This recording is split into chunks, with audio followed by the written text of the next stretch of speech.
Welcome to VPG's Virtual Water Cooler Chat Podcast, a platform that features professionals across a variety of industries and promotes growth mindset principles with a central pillar of championing the achievements of women. Our conversations explore a wide spectrum of backgrounds, experiences, and perspectives, creating a vibrant mosaic that enriches our collective understanding and strengthens our commitment to growth and empowerment. Today, we're speaking with Eva Kalivas-Krieger, founder and board member of Empower Women That Rock.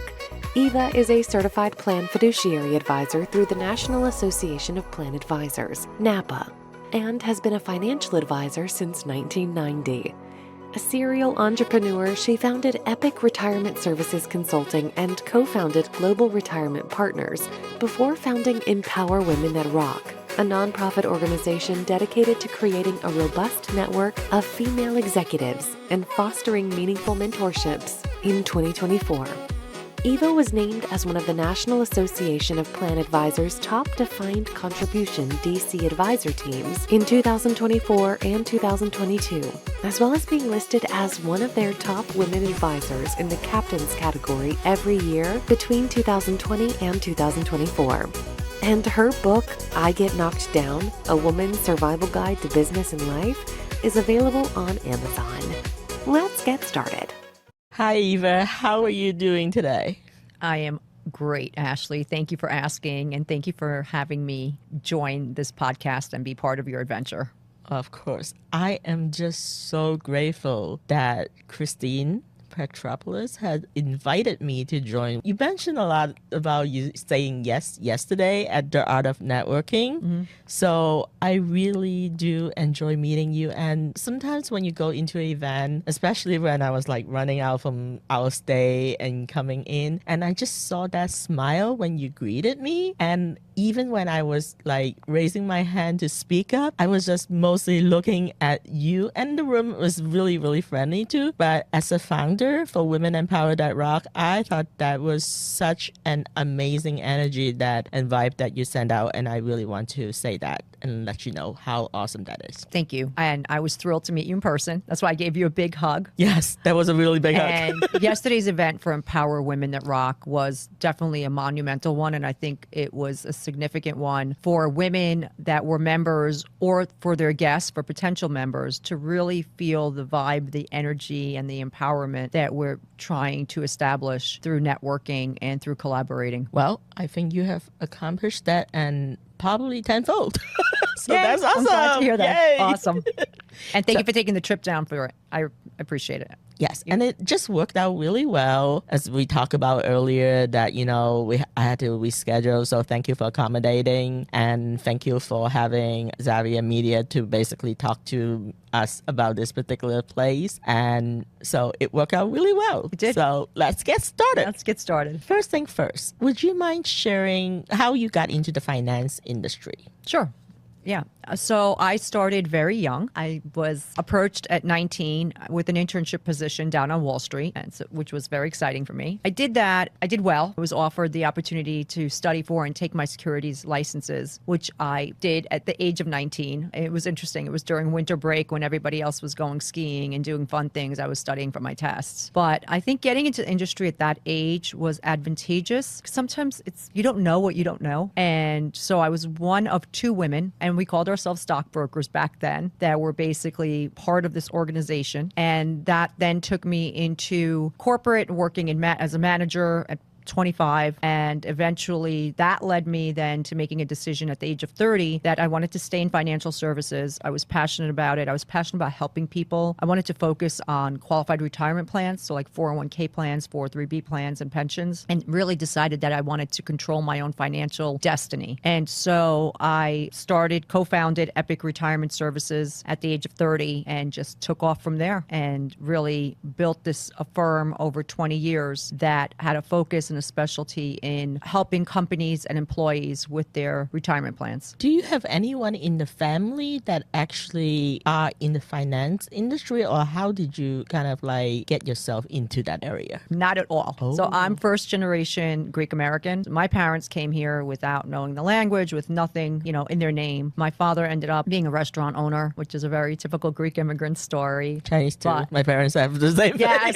Yes. So not at all. If anything, they did not want want me to go into finance. They wanted me to become kind of more a traditional role, such as a teacher or a nurse or pharmacist. My sister was a pharmacist, my older sister. And I had an entrepreneurial spirit in me always. I loved going to work with my father. I knew I wanted to be a business owner. I liked money, so I kind of combined those passions together and majored in business management and kind of chose the finance route. Wow, that's really amazing. I've like throughout the podcast, we have done like 67 episodes now, and there's a lot of, especially Asian American attorneys, they don't necessarily have any role models or people in the family that actually are in law, but somehow they break into the legal career. And so I thought that it's really interesting to kind of break out of the legal space and started talking to people across industries, which is one of the things that makes Women Empower That Rock that's so amazing, is that when you have the different disciplines, you bring in so many different opinions. You know, my story really comes down to I had to figure it out my own. I really did. And I worked with people whose families were in the business and they had guidance and coaching, and I just didn't have that. You know, I had great values and great morals and great ethics and a great work drive, but I didn't have any of that knowledge at all in the space that I decided to go into. And if anything, I used to joke around that no one in my family really understood what I did for a living. So I have such admiration for internships and mentorships. I think they're so important. I mean, that's how I got my start. I did have a number of interns work for me through the years, always supporting the local universities and the local colleges. I think that collaboration is so key to trying to just pave the way and make things a little easier if it's possible. And that's why one of the focuses with Empower Women That Rock is to form this unity, this community of networking and resource sharing and collaboration, because it may not come as easy for some people than others. And I think by coming together and sharing, we can really help pave that way. Instead of figuring something out on your own,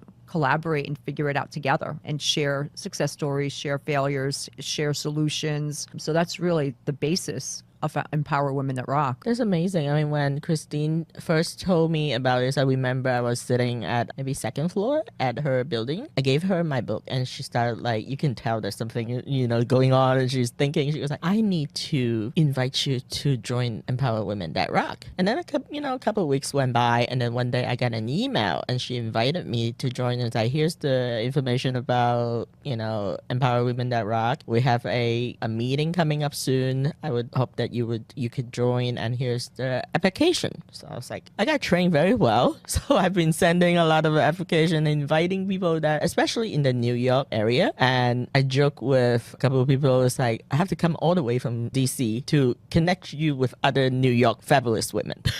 So that's that. Can you talk about what inspired you to start Empower Women That Rock? Absolutely. And what do you hope to achieve in this particular organization? So I think my experiences working, you know, in the corporate setting as an executive, and then starting my own firm and working as an entrepreneur basically for 20 years, then selling the firm and going back into the corporate space as an executive gave me really a full circle of experiences. And when I went back after 20 years, I was somewhat taken back at how things had not changed as much as I thought they would have for women. I dealt with companies on a day-to-day basis as clients, but I wasn't a corporate employee for 20 years. Over 20 years. And then when I became one again, an executive level, I think I experienced that, and I observed that some things had not only not gotten better, some things got a little worse. So I had the idea and the thought that I probably am not the only person feeling this way. If you read studies, it always shows, you know, women in leadership roles tend to feel a loneliness factor. There've been many, many times I've been the only woman in the room. I happen to be in a very male-dominated industry, and I was okay with that. But being made to feel that perhaps I was the token woman in the room was something I didn't experience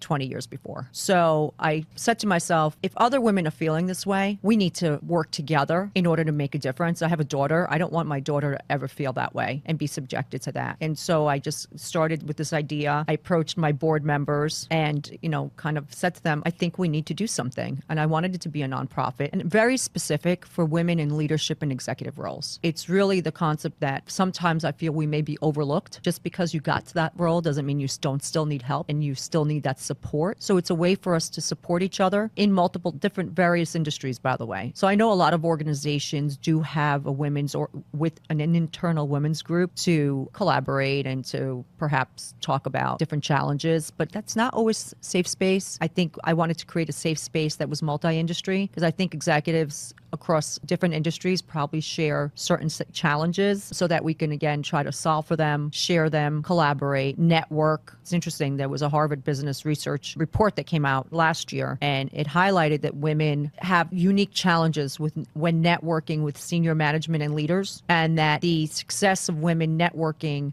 is tied into very often networking with a third-party tie. So I wanted to be that third-party tie, and I know we're very busy. I wanted to be kind of a plug and play and to create an outlet for women in leadership and executive roles to network, collaborate, share resources, and also mentor, because we have to give back. And so I know that you're aware that we recently announced that Empower Women That Rock is actually sponsoring the mentorship initiatives of Dress for Success Greater New York. That's a very big accomplishment. I mean, we just had our own launch party October of 2024. We're a new nonprofit. So the fact that we were able to do this and the members all came together and helped raise the sponsorship fee was an incredible feat. And we're going to be rolling out that mentorship program with Dress for Success in April. So very proud of that. Well, one thing that I really want to commend you for is like when I get the emails and all those calendars, like, oh my gosh, she has so much energy. I mean, most people said that I have a lot of energy, and I understand, like, I think this is an amazing legacy that you are building. We're all busy, and sometimes it's like my own vices is I love watching Chinese soap opera. So I would rather watch like soap opera sometimes, but like sometimes, your passion really drive you to do things. When you really like what you do, it doesn't become work. How do you feel about that? What motivates you to get all of the consistency? I do believe that my experience as an entrepreneur, a business owner, also fiduciary, because by trade, I'm a fiduciary for retirement plans. So I have to be very methodical, very process oriented. So I think that all helps, but really it's driven by passion.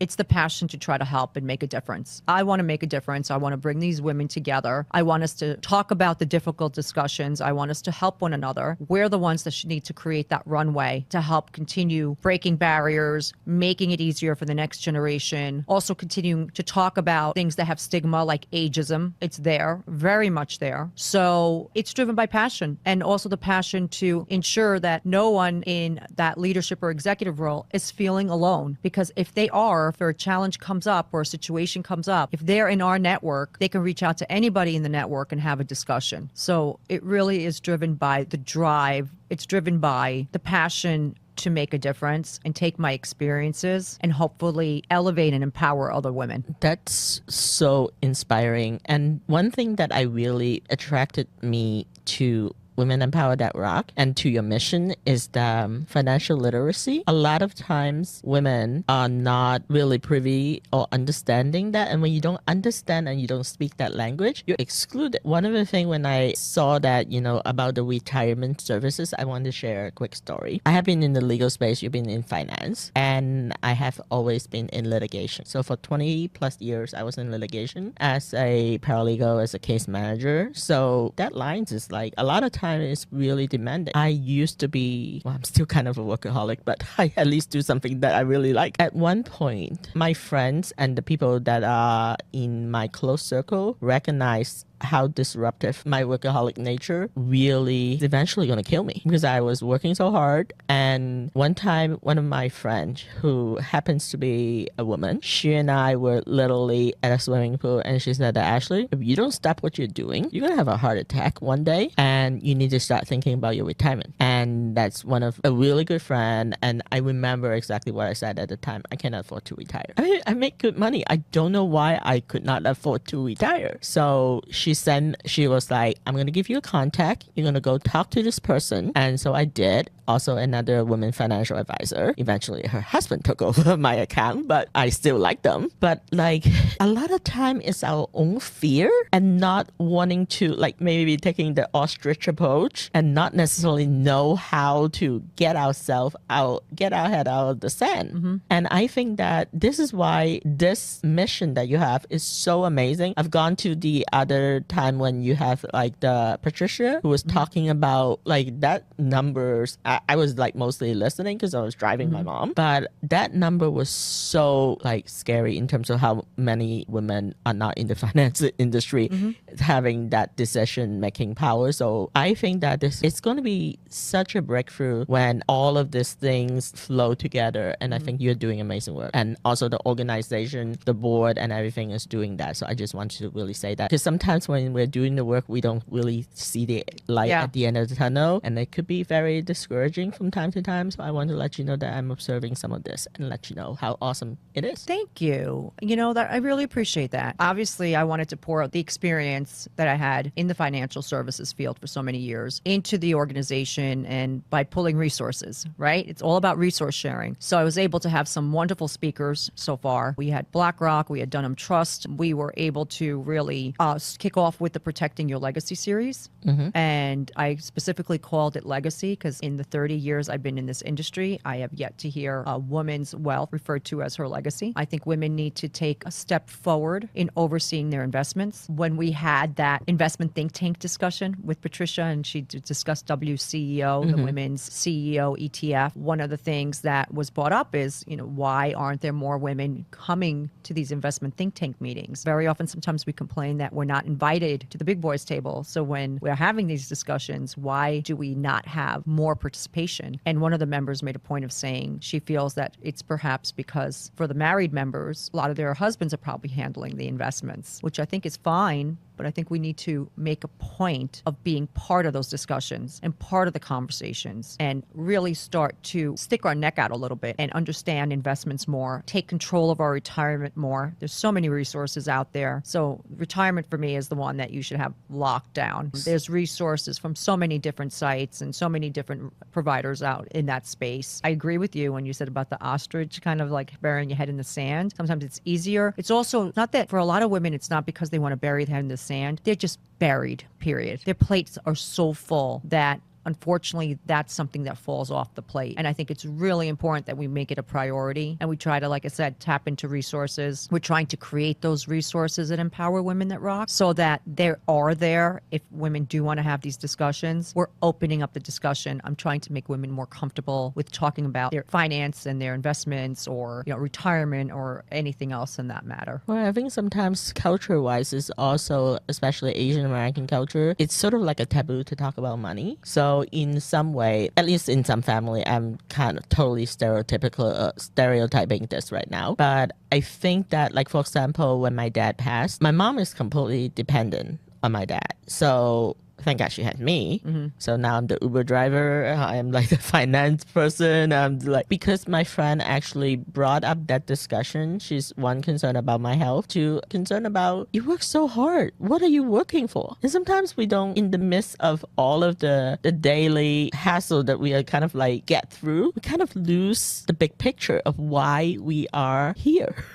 You know, and I have to say that because my dad passed in 2017, and he passed probably in 4.5 hours. He fell and then lost oxygen for probably about, 10 to 15 minutes. We had a DNR paper and all these things before, so we had talked about this. And the fact that I'm in the legal space, so a lot of those things I have already actively talked to my dad and my mom about getting your will and trust and all those things ready. So I have actually done all of those with both my parents and myself. And a lot of it is like, it started from that conversation from that really good friend who said that if you don't shape up, you're going to die of heart attack. And I believe her. There's so much I want to say, Ashley. I will say this. There's so much that's out of our control, like what happened to your dad. So I'm very passionate about, and I think I'm trying to get the message out during these meetings that we have internally, the workshops. You have to make a plan. You could change a plan, but you need a plan. I mean, this is what I've been trying to talk about and teach. And I've done so many employee meetings all over the country in all different industries through the years. At one point, I was flying 3 times a week. I have made sure that I got out of the ivory tower. I never went in the ivory tower because I also, when I was overseeing retirement plans, I was making sure that I was also in front of the employees, because at the end of the day, the plan is for them. So you need to make a plan. You need to know obviously what your goals are, what the needs are to meet those goals, what your budget is. I always tell people, I'm like, take away the element of surprise, because if God forbid something does happen, that's surprise enough. You want to really have a plan in place and have some sense, are you on track to meet the plan? There's so many retirement calculators out there and financial calculators that there shouldn't be a surprise. And that's really one of the things I used to say at my meetings all the time. I've yet to meet somebody that ever said to me, I'm retiring with too much money. You never hear that. So have a plan, and you could change the plan, visit the plan at least, once a year. You could tweak the plan, have an idea. And everyone's objectives are different. Some people may say, I want to work forever. Great. But what if you can't? What's the plan? Just, again, so important that women take control of their finances as well and have a plan and have some kind of idea where they are, where they're heading, and how are they going to get there. I could not agree with you more. And which is one of the things that I don't usually talk about this, but since then, I've been working with my financial advisor for about like the last 10 years. Before I quit my job, I literally had to go in there and he was like, are you sure that you want to quit? Like, yeah, I am. And then we have a quarterly meeting and go through. And I call this my sort of like my net worth therapy. Like my money therapy. Because once you have that, you go like, okay, well, this is what I need to do. And this is how much I need to make in order to maintain this, and plus contingency. So that has been really good. And, I have my own business, and actually I have two businesses. One of them is like my parents, I didn't necessarily want to live with them. And so I bought like a condo so that they are 8 minutes away from me. So there's a physical distance, but I still can be there to support them. And so that's kind of started my sort of real estate investment. Virtual Pet and Gateway got like really busy the last couple of years. And also during COVID, it's so difficult to get really good tenants without worrying about squatters and any type of damages. So in 2023, I sold both of the other condos. I just have like primary residence and some other investments. I'm actually doing really well. Good. And this is one of the reasons, like, I think people usually is like, what do you do for money?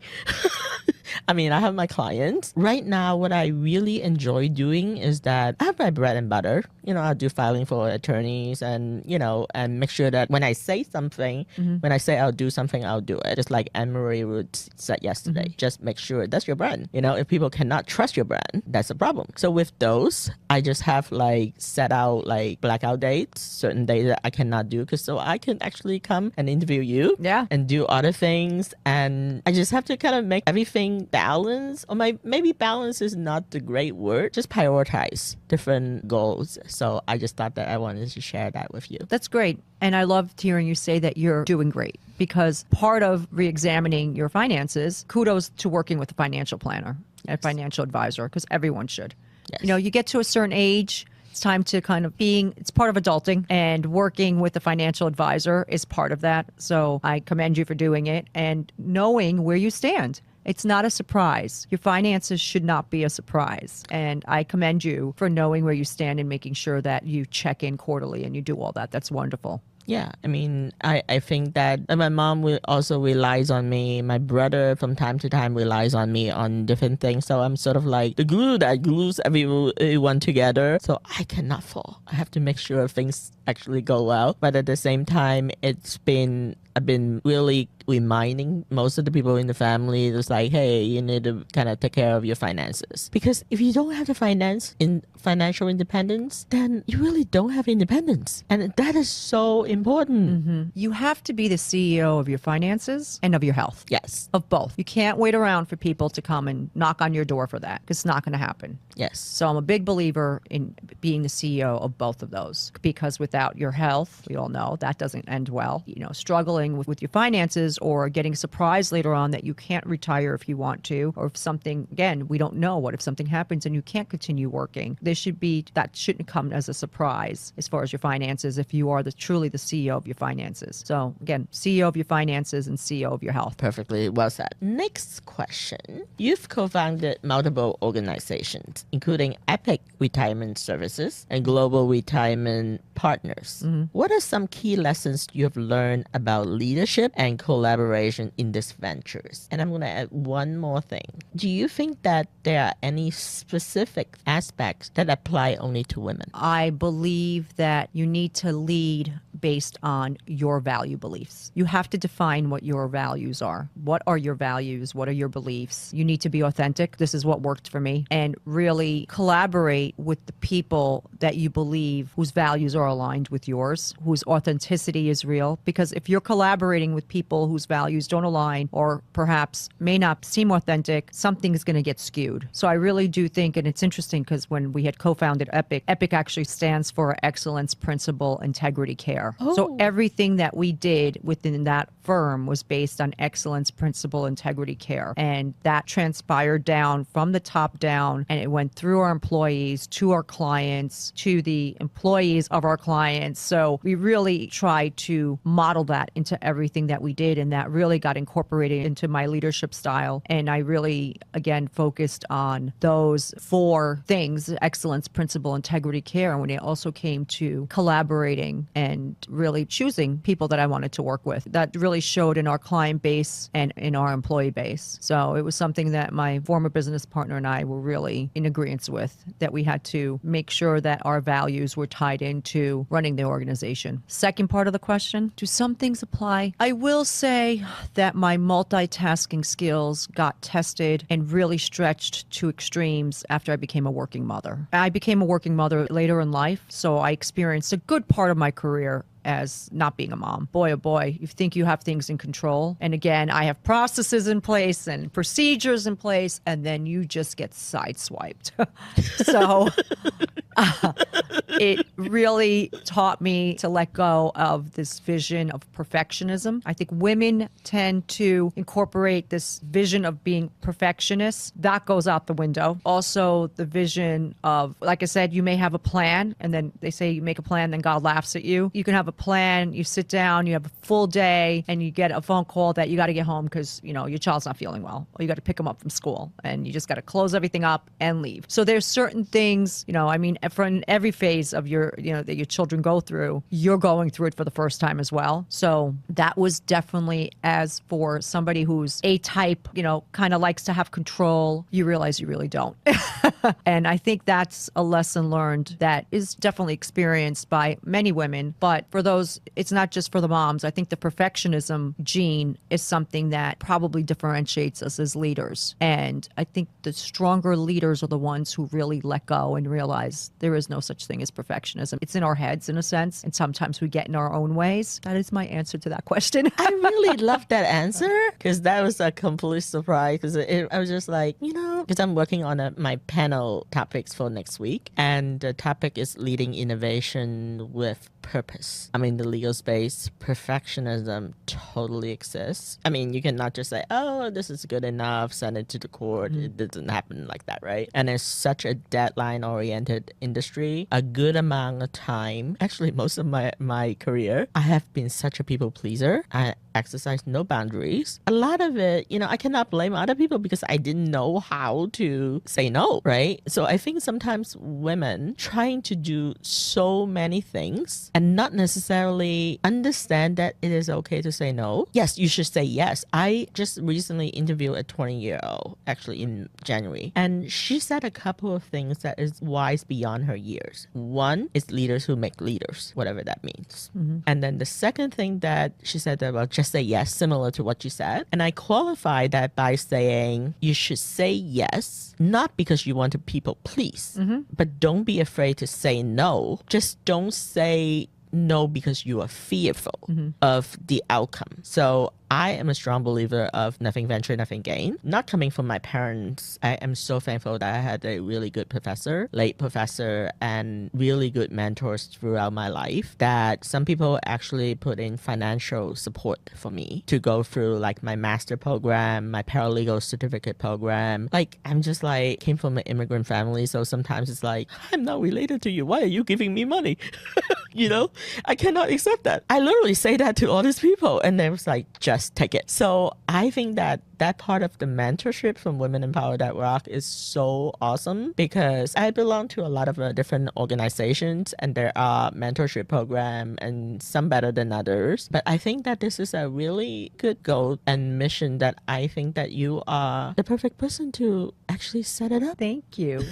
You know, it's interesting. It's all about knowledge transfer. Think about it. And I think as you get older, you're like, I have so much in here. Got a lot to go. You have a lot going on in here. So it's knowledge transfer. And I think that can really tie in well, not just with us helping each other as the members within the group, but mentoring. So I'm going to tell you a story about an observation I had made. And I actually wrote about it in the book I had written back. I Get Knocked Down. Yes. A woman's We'll talk survival about- guide yes, to the business and women's life. Yes. But one of the chapters was about my observation as a manager and then as a business owner was that, I managed men and women. The men, when they wanted something, would just ask for it. The women worked so hard hoping that they would be recognized. And I did it. I was guilty of it when I was working for, in my 20s for a company. And then you get frustrated and resentful because you're not recognized. And I realized because I was in such a male-dominated field, most of, my friends that I worked with were men. And I really learned from them. I learned this very early on. And I got to see their style. And I was like, oh my God, just ask for what you want. Why do we think that people are mind readers? You need to ask for what you want rather than working really hard perhaps instead without vocalizing what it is that you want or what you're striving towards. What are you working towards? Are you working towards a promotion? Are you working towards getting a salary increase? Are you working for the recognition? Like, ask for what you want, because then if you don't and you work super hard, and you go over and above, as we all do, and you don't get recognized for it or you don't get rewarded and you personalize it, it hurts us. Resentment. It hurts us. Yes. And so I learned from this group of, being a stockbroker back, even now, they don't call them stockbrokers, but back then, really think about the movie Wall Street. It was intense. And I really did get to learn tools of the trade from my male counterparts that I'm thankful for. And I wrote about this in my book and because I recognized, and I think these are the things that as thought leaders and as women with a lot of knowledge transfer, we can help and we can mentor young girls who are either starting their careers or women who are looking for career betterment. I also think we need to do a much better job at helping women get back into their careers if they've taken some time off. I think we have really failed that area. So again, this whole idea of mentoring and giving back, and the reason that we agreed to sponsor the mentorship initiatives for Dress for Success was to take all this knowledge transfer that our members have. Our members will be the mentors in this program, and the members of Dress for Success Greater New York will be the mentees. So, I think what's the use of having all these experiences and successes and failures and challenges if you can't share them and you can't learn from them yourselves and perhaps try to help somebody else along the way? Do you think that you'll be writing a sequel to this book at some point? Oh my goodness, I've been asked that a lot of times. It's all up here. I think so. I would like to. It's a matter of just getting it from out here to paper. First book had started as a journal. So I do have so many ideas for the second book. And there are, I've obviously evolved. I wrote the first one was released when I was in my early to mid 30s. And a lot has evolved since then. And this, again, knowledge transfer. So if I could find the time, I would love to.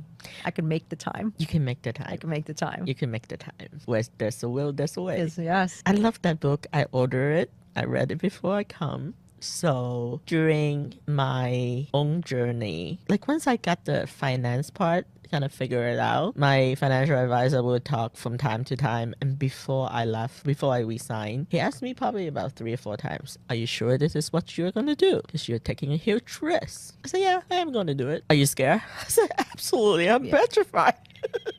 But you know what? This is what I said to him. I said, I have marketability. If this one doesn't work out, there's going to be plenty of firms that will hire me back. Mm-hmm. But if I don't do it, I will regret it. Timing is everything. And also, I have to say that I started in January 2020, VPG. March was COVID. But I'm doing a virtual model. And it actually helped me versus hurting me. Had I not do it at that time, I'm not sure that today I really have that courage to go through with it. Because complacency is a thing. It's like, hey, I got pretty good figure, get pretty good compensation for the most part. For a liberal art degree, especially, not trying to be limiting belief, but there's a lot of things going on there. Coming from an immigrant family, so income and security is super important. My dad mostly, I love him, and because they had such a hard life, the fact that I have a good job, and even though when when they saw me not being happy, they would say, you don't go to the job to be happy. You get your paycheck, just pay your bill, do your other things. So for the longest time, that's kind of how I justify it. And then until I saw, when life can be so fragile, and if I didn't do something to build my own legacy and something that is like fulfilling, the best thing is not when I get a new client. Is when I actually talk to my kids. I don't have any kids, I'm still single. But when I talk to the kids on my team, sometimes they drive me insane. But there are other times when they are working so hard to grow. But most of the time, people surrounding them either don't have the patience or didn't want to really upset them. And so they just kind of like being misunderstood as being unmotivated. They need guidance, someone to basically speak the truth, the truth to power, And so one of the kids that I'm actually sort of mentoring, and I'm having people to do book review, like 23, 24 years old. We have a Wonderlist and a newsletter because I think people need to read. This is like really important for them to absorb other people's knowledge. If someone write a book, I didn't come up with this, someone write a book, they spend so much time to put together and they are the subject matter expert. And you read that book, all of a sudden you just become so much more smarter. Exactly what you're doing. When you expand that knowledge base, it's amazing. So this kid was like writing, this is not a book review. Everything is starting with I said, you need to substantiate evidence, pick 1 through 3, whatever topic it is. Whenever he has a chance, he bring it back to be about him. I said, you could do that. So I'm going to change your title to be review and reflection. So that will accommodate what you do. But there's so much story that he wants to tell. And I have to give him, both my editor and I were like, he was like, I don't know if I did it right, but I'm trying. We didn't want to discourage him. So we told him, it's like, this is what we think it is. We'd like you to try this again and then let us know. Basically we're working with him. I'm really just surprised because if someone say this to me multiple times, I might have just like, you just go do it yourself. But seeing a 23 years old, and this is not the only person, and I give them different assignments. Sometimes I would be like, this is one of the topics that I want to talk about, but I add a challenge. It's like, can you record yourself in a video, 1 minute video, and tell me, and then I will be the only person that looking at it. Sometimes they will do it, sometimes they won't. I think I'm onto something with like this mentoring thing because a lot of people really, really like me. I am actually getting a lot of joy in working with them and seeing the growth. So that's what I wanted to share. But again, it's not about me. So let me stop talking about me. As an advocate for women in leadership and mentorship, this is somewhat related. So I talk about myself just to get your story out. What do you believe are the most significant challenges women face in these areas today? And how must we overcome these challenges? I think it may be one of the biggest challenges is women in significant leadership roles. There's definitely more women in leadership roles and executive roles than there were 20 years ago, but women in significant leadership and executive roles. And so that's the conversation we were having at our last investment think tank about how few women CEOs there are. I think that we need to advocate for the opportunity for women to have those significant roles, to have the opportunity for networking, and for women to have the opportunity to have face time and network with the main leaders and supervisors and C-suite executives. I think that we need to advocate and stick together in trying to figure out how to get those roles. We still have quite a way to go. Like I said, I was actually surprised that things hadn't advanced more than they did. I think that by collaborating and networking and sharing resources, these are part of the discussions that we're having. I also think women need to recognize and again define their values and perhaps get drawn to organizations that are more female friendly for the significant roles, because there are companies out there like that, or just female friendly, not just all from the top down, so that the leadership style has to reflect the willingness to allow women to have roles, the significant clients, the significant meetings, so that we are breaking barriers. What you said, what comes to mind, it's about the mindset of people, especially in leadership, that basically focus on scarcity versus abundance. Well, one of the things that I've studied a lot about leadership, because I have actually had some time during COVID to actually listen to podcasts. That's how I actually got started. I said, this is kind of cool. I think I could use this to practice my public speaking. Maybe this is what I do. That's how I got started. I think that people don't really think about, like the scarcity is basically, I was like, well, there's only one pie, and if I give you like my slice, then where does that leave me? That's still very prevalent thinking in organizations, in some of the traditional organizations. So you're already splitting the pie with men, but honestly, you could create or you could bake more pies. I think that's much more abundant thinking. I had a really good vibe yesterday when I went to the event. I wasn't sure. I have to be completely honest. I wasn't sure because I've never met you in person. We've only done a couple of Zoom. New York can be a very intimidating place. I think a lot of it is very image driven. So that scares me sometimes. So I did not know exactly what to expect when I walk in. And I also have met like some friends and I was like, I'm going to invite them, and they both are New Yorkers. So I think they're much more comfortable with the type of setting than I was. I must say that I'm so glad that I went. I think New Yorkers get a bad rap. I'm born and raised. I think we are authentic and honest. Sometimes maybe honest can be scary. I can see your point, and I've heard that from people who are not from New York and about the intimidation. But I think you realized when you came into that room yesterday, everybody was there to welcome each other. They made a point. It's interesting because, again, we talk about how women are so busy and they're so being pulled in 1,000 directions. The fact that we had the attendance that we did yesterday, these are women who took time out of they traveled like you did. They took time out of their day. They took time away from their families. They, left work early. We're going to have a 2-hour commute to go home. Everyone came there to basically be a part of it. And I think that